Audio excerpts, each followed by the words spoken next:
Hi everybody, this is Karen with Art to Ride, and as most of you know, we are setting up our own facility here at our home. And one of the difficulties of having your own facility at home is how to manage it and how do you keep the best care of the horses, and when we both have busy schedules sometimes. So one of the big things is feeding, and we're all concerned about ulcers because it does happen more than we wish. And so I started out trying a couple different things. One was the slow feeder, which a lot of people have had success with. I got the box type with the metal grill, and it also had an option of a strap.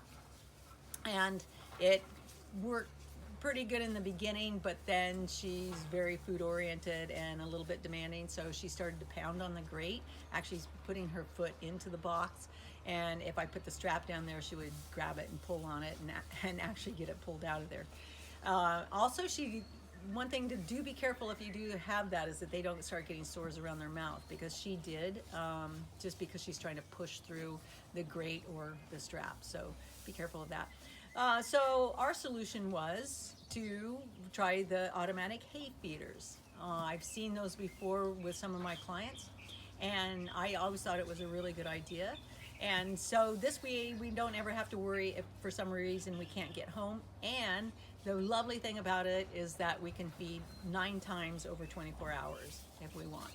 And that is very, very handy and very, very helpful with the ulcers, because I did a short video about the Succeed test on ulcers, and she actually came out positive for both the front and hind gut ulcers, and that freaked me out.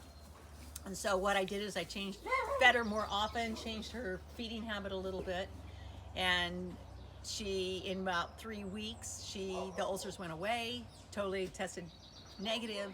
But she got a little bit fat from me just throwing a lot of hay at her and everything, but it did solve the problem. But it's really, really important that we don't let horses go for too long without food in their stomach. That's when the acid, they're just not made to have empty stomachs, and the acid starts splashing in their stomach, and that's when they start to get the ulcers, one of the reasons. And so here we don't have to worry about it. And also, when you try to feed a whole bunch of hay like overnight so they have something, then they tend to make a mess out of it. They walk on it, it gets messed up in the bedding, you waste a lot of hay. This way, every 2.5 hours she gets fed, and so she cleans it all up. So it works out really, really great. So after a lot of research and stuff, we went with the EEZFEEDER.com, and the gentleman, I believe his name was Bob? Larry, a very, very helpful gentleman, and very nice to work with. And he did a great job designing this. And as you can see, it's a tall cabinet, but it's not gigantic.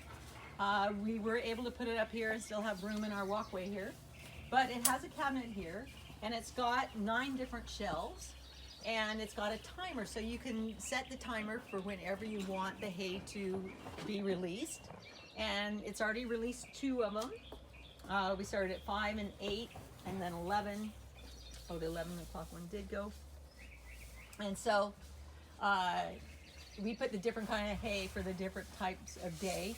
And the alfalfa works the best because it's more compact hay. The grass hay, you do have to shove it in there. But it hasn't affected how it operates. We have not had one single problem with that. It works just like a charm. What I do is in the morning, I have it feed at 5 o'clock in the morning, and then in the next couple hours, I've got to make sure to come and restock it for the next 24 hours. But I put all of the hay that I think that she should get within those 24 hours, and just fill it up, just divide it up into 9 different feedings. And so far, we couldn't be happier with it. Really a product we'd recommend if this is something that you're interested in. But for her, it's worked perfect. So I'll go around and show you how we actually installed it, because you do have to do some modifications to your walls or your corral panels to make that happen, okay? So here's just to show how I installed this into the corral setup that we have.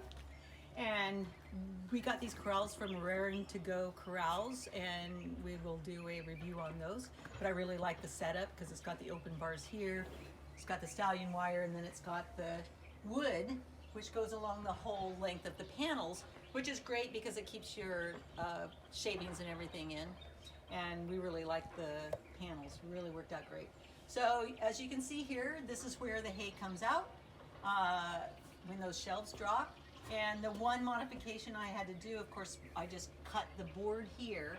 I had to use a strap here to keep this board solid, but it had exposed wood on it, and she likes to chew on wood, which a lot of them do. And so I just took some sheet metal and wrapped it around the wood so that she couldn't do that. And it's been working absolutely great. The other thing we do is we have the stalls are completely matted, so we keep the shavings at one end and try to keep them away from where she eats so it doesn't turn into such a mess. The other thing is we did put it right next to the water. I decided to go with these small ones because they're easier to clean. It allows her to dunk her hay if she wants. But in my experience, I used to have the big tub here, is that the water gets really dirty really easy, and you're doing a lot of work trying to lift a big bucket. Oh, there's her hay, came right out. See that? She's gonna come over here right now probably and start eating it. But that was great that it dropped down at that moment, so you can see how it works.